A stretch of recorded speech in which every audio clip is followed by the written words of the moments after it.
राज ठाकरे यांचा एक मेळावा झाला. खरं तर याआधी महाविकास आघाडी या सगळ्या निवडणुकीच्या प्रक्रियेवर आणि ईव्हीएमवर संशय घेतच होती. मात्र राज ठाकरेंनी देखील आज या मेळाव्यातून ती ईव्हीएमवर कुठेतरी शंका व्यक्त केलेली. काय कसं बघताय एकूणच? मी देशातली जगातली सगळ्यात मोठी लोकशाही आपली आहे आणि या लोकशाहीमध्ये मतदान हे पवित्र समजतो आपण. ते कुणाला होतं आहे याचं योग्य माहिती मिळणं किंवा त्याचा विश्वास निर्माण करणं ही निवडणूक आयोगाची जबाबदारी आहे. म्हणून देशातल्या अनेक पक्षांनी निवडणूक आयोगाला वेळोवेळी सांगितलेलं आहे की EVM VVPAT संदर्भातले जे काही त्यांच्या निदर्शनास आलेले आहेत त्या संदर्भात एक विस्तृत खुलासा व्हावा अशी अपेक्षा सामान्य लोकांनी केलेली आणि अनेक पक्षही करत आहेत. त्याचाच भाग म्हणून आज राज ठाकरेजींनी मला वाटतं वक्तव्य केलेलं आहे की टाकलेलं मत माझं कुठं जातं आहे हे गायब होतं आहे. ही भावना जर लोकशाहीमध्ये प्रबळ झाली तर निवडणुकांच्यावरचा विश्वास उडेल आणि म्हणून निवडणूक आयोगानं आत्ता तरी किमान EVM VVPAT हे सगळ्या पक्षांना एक एक देऊन टाकावेत.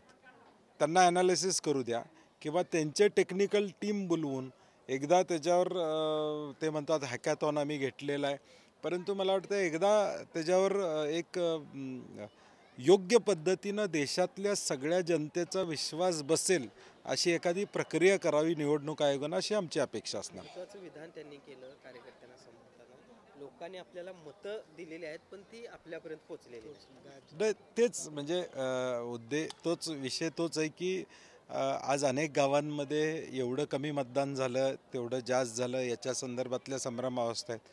गावं येऊन पुढं सांगतायत की मतपत्रिकेद्वारे मतदान आमच्या गावातलं घ्यावं. मार्कडवाडीचा किस्सा आपण अख्ख्या देशानं बघितलेला आहे. तिथं लोकांची इच्छा होती की मतदान पेपरवर घ्यावं आणि करावं. मला वाटतं निवडणूक आयोगानं हे करायला हरकत नाही. हे विश्वासार्हता जर EVM आणि VVPATची या देशात अजून वाढवायचे असेल तर मला वाटतं निवडणूक आयोगानं जे मुद्दे विरोधी पक्षांनी मांडलेले आहेत किंवा इतर सर्व पक्षांनी मांडलेले आहेत, पूर्वी 10 वर्षापूर्वी भाजप ते मुद्दे मांडत होतं आणि म्हणून मला वाटतं थोडं निवडणूक आयोगानं एक पाऊल उचलावं अशी आमची अपेक्षा आहे. EVM विरोधातील या सगळ्या भूमिकेवर राज ठाकरे यांनी जी काय भूमिका जाहीर केली त्यानंतर आता आपल्यासोबत राज ठाकरे यांना ह्या EVMच्या मुद्द्यावरून तरी नाही, तशी काही प्राथमिक चर्चा कुणाची नाही आहे, कारण की देशभरात अनेक पक्ष आपल्या भूमिका त्या ठिकाणी मांडत असतात. परंतु ज्यावेळी देशातले अनेक पक्ष एक भूमिका मांडतात त्यावेळी केंद्रात असणारं सरकार असू दे किंवा जे स्वायत्ता म्हणतो निवडणूक आयोग त्यांनी त्याची दखल घ्यावी किमान अशी अपेक्षा आहे. साहेब, हद्दवाढीचा खरं तर मुद्दा पुन्हा एकदा चर्चेला जातोय. खूप मोठ्या संख्येनं आता जे शहर कृती समिती मला वाटतं कोल्हापुरातल्या जनतेनं महायुतीला भरभरून यश दिलेलं आहे. महायुतीचे आमदार इथं कार्यान्वित येत आहेत, त्यांनी तो योग्य तो निर्णय घ्यावा. मुश्रीफ साहेबांनी एक वक्तव्य केलं परवा की माझी देखील इच्छा आहे, मी देखील त्याचं समर्थनच करतो, मात्र काही लोक प्रतिनिधी या संदर्भात विरोध करतात, बोर्डची भूमिका घेतात. आता मी म्हटलं तसं महायुतीचं फुल मेजॉरिटी या जिल्ह्यामध्ये कोल्हापूरच्या जनतेनं भरभरून अशी मतं महायुतीच्या सगळ्या उमेदवारांना दिलेली आहेत. आता महायुतीच्या उमेदवारांची जबाबदारी आहे उद्याच्या कोल्हापूरच्या विकासाचा मॉडेल निर्माण करणं, विकासाच्या दृष्टीनं कोल्हापूरला पुढं घेऊन जाणं, ज्या कोल्हापुरात उणीव आहेत त्या पूर्ण करणं आणि ॲब्सोल्यूट मेजॉरिटी असणारं सरकार या राज्यामध्ये आलेलं आहे. म्हणजे 200च्या वर आमदार असणारं सरकार आहे. त्यामुळं आता 5 वर्ष काय नेमकं घडणार आहे त्याची वाट कोल्हापूरकर बघतायत. खरं पाहिलं तर बंटी साहेबांना काय वाटतं, हद्दवाढ व्हावी की न व्हावी? नाही, मला वाटतं आता आमच्या हातात तो विषयच नाही ना. सत्तेत असणाऱ्या मंडळींनी तो निर्णय घ्यायचा आहे. सत्तेत असणाऱ्या मंडळींची भूमिका काय हे महत्त्वाचं आहे पहिलं, कारण की शेवटी सही त्यांची होणार आहे. जे सही करणार आहेत त्यांच्या भूमिका काय आहेत हे पहिलं त्यांनी स्पष्ट करावं आम्हाला विचारण्यापेक्षा, कारण की मी म्हटलं तसं सगळे 10 आमदार त्यांचे आहेत. त्यामुळे तो निर्णय त्यांच्या स्तरावर त्यांची भूमिका काय हे पहिलं महत्त्वाचं आहे.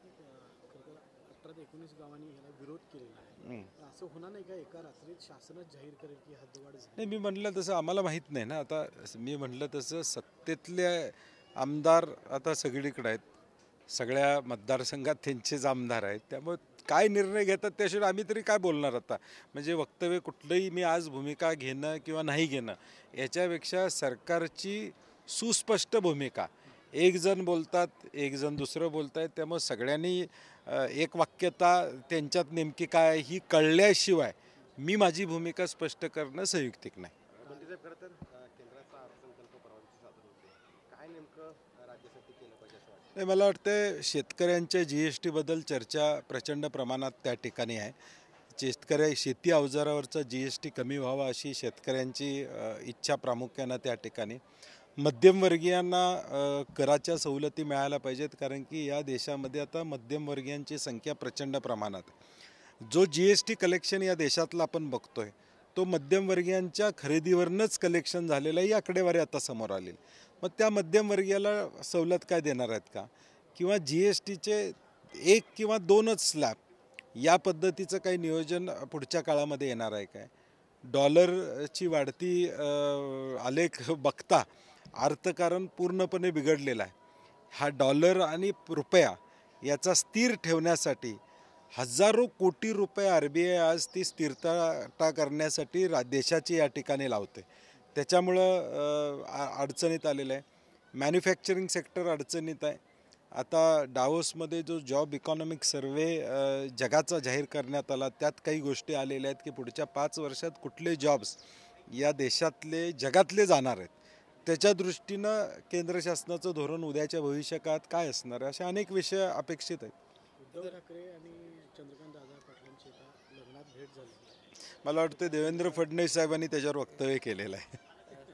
प्रदेशाध्यक्ष पदासाठी आपलं आणि अमित देशमुखांचं नाव सध्याच्या आघाडीवर आहे अशी चर्चा सुरू आहे. काय तशी चर्चा सुरू काय चर्चा सुरू आहे, काय नाही सुरू आहे हे जाहीर बोलणं संयुक्तिक नाही आहे.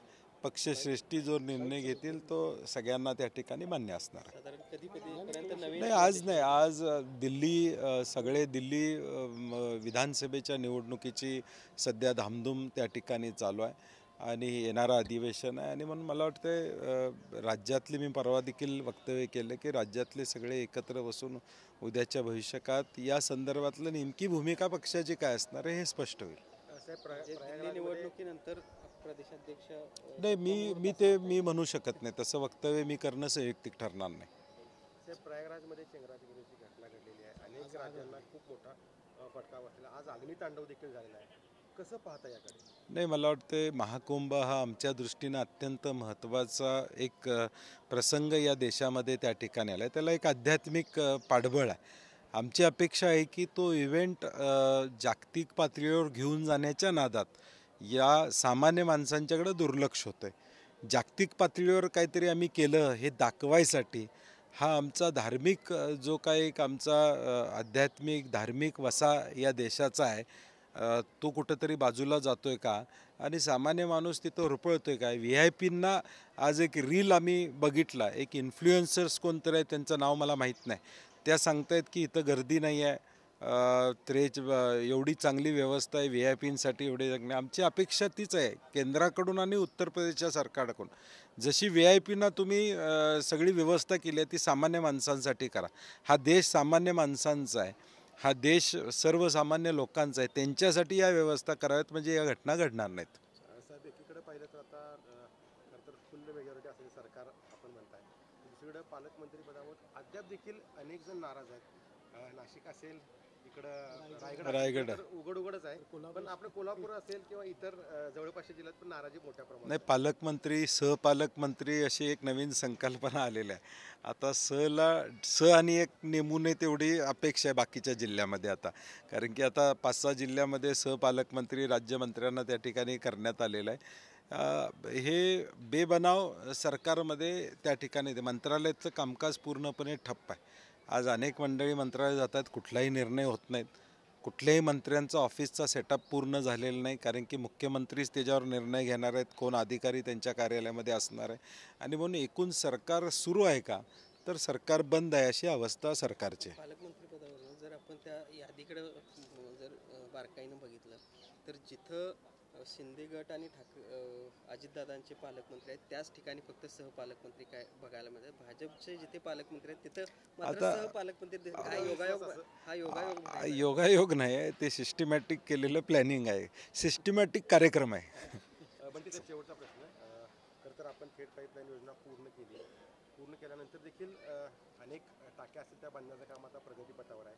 मात्र दुसरीकडे महापालिकेला ती यंत्रणा सांभाळण्याचं जे आहे ते होत नाही, कारण कोल्हापूर शहरात अनेक ठिकाणी आज देखील पाण्याचा ठणठणाट पाहायला मिळतोय. आपण देखील त्यासाठी अनेक बैठका आहेत त्या घेतल्या होत्या.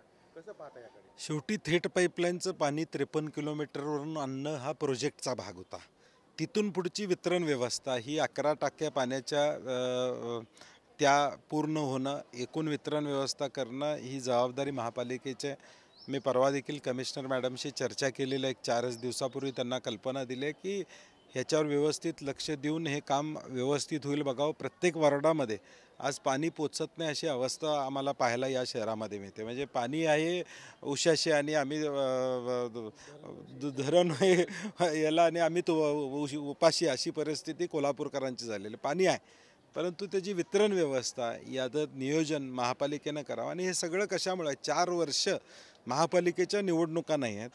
कारभार हा खालच्या अधिकाऱ्यांच्या आणि ह्यांच्या सगळ्यांच्यावर या ठिकाणी, आणि म्हणून आमची अपेक्षा आहे कमिशनरनी त्यामध्ये लक्ष घालून लवकरात लवकर या सगळ्या गोष्टी सुरळीत कराव्यात. चला, थँक्यू.